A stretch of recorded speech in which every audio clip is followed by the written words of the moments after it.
spin the globe in those years, and historians now believe that a massive eruption of the Huayna Putina volcano in Peru in 1600 might have been the cause of those failed harvests. True or not, it was Boris Godunov who was blamed for the famine. Professor Krzysztof Lazarski of Lazarski University in Warsaw. Boris Godunov was a Muscovite boyar, but of lower rank, who came from Mongolian stock. And suddenly he was put in a position of power. He was certainly an able man, but the fact that he was outside the inner circle, the fact that he was of a lower rank, worked against him.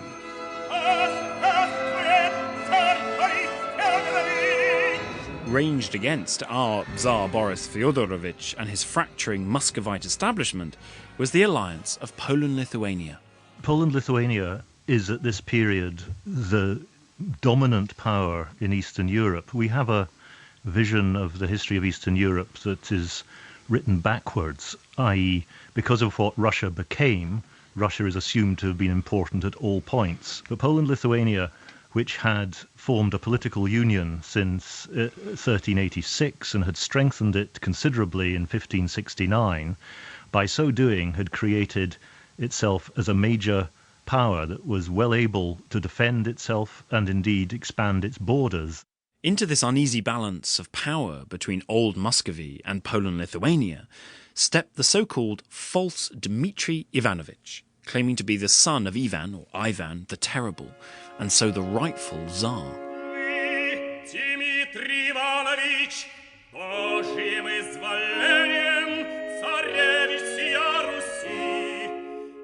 In 1605, he is on the Muscovite territory and is threatening the power of Boris Godunov. In April, Godunov suddenly dies, and that completely changes the situation. As I mentioned earlier, Godunov was an able ruler, and probably he could divert the situation into his own advantage had he survived, but he didn't. Therefore, without any resistance, false Dmitry emerges in Moscow and is crowned as a Tsar. Which is pretty much where Mussorgsky's opera in its longer version ends. It's made clear in that iteration of the narrative that Dmitry is a charlatan. Professor Frost isn't convinced either way, but doesn't look to the opera for accurate historical insights. It says a lot more about the 19th century, and indeed the opera is based on a play by Pushkin, whose original version was censored heavily by the official censor under Nicholas I. It is not really a reflection of what happened in the time of trouble. It is more a reflection of the strong hold of the propaganda that was subsequently put out by those who wished to justify the assassination. The time of troubles is nothing if not complex, beginning with Boris's death in 1605, and then having the added catalyst of false Dmitry's assassination a year later. He'd just married a Polish and Catholic noblewoman, Marina Mniszek, and as a result provoked fierce opposition from Muscovite locals, led by yet another important character in this tale, the boyar Shuisky. The consequences of Dmitry's assassination were considerable. It was an assassination by deception, as it were. The Poles who were present in Moscow for the wedding of Dmitry were not at all popular. And so actually, on the morning of 17th of May 1606, when Dmitry was assassinated, Shuisky secured the gate from Red Square into the Kremlin and sounded the tocsin and called out the people and said, "The Poles are wanting to assassinate the Tsar." So the mob came out and attacked the Poles.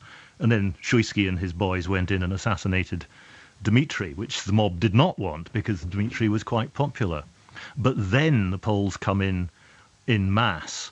They do get involved officially and defeat Shuisky. Shuisky is defeated in 1610. The Poles win a big battle at Klushino, and Shuisky and his brother are brought to Warsaw and humiliated before the king.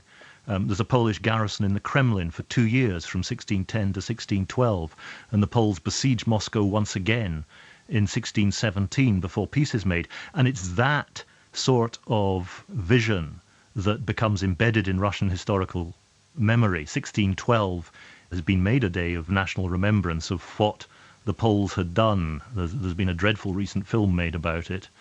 And as I understand it, that day is actually the 4th.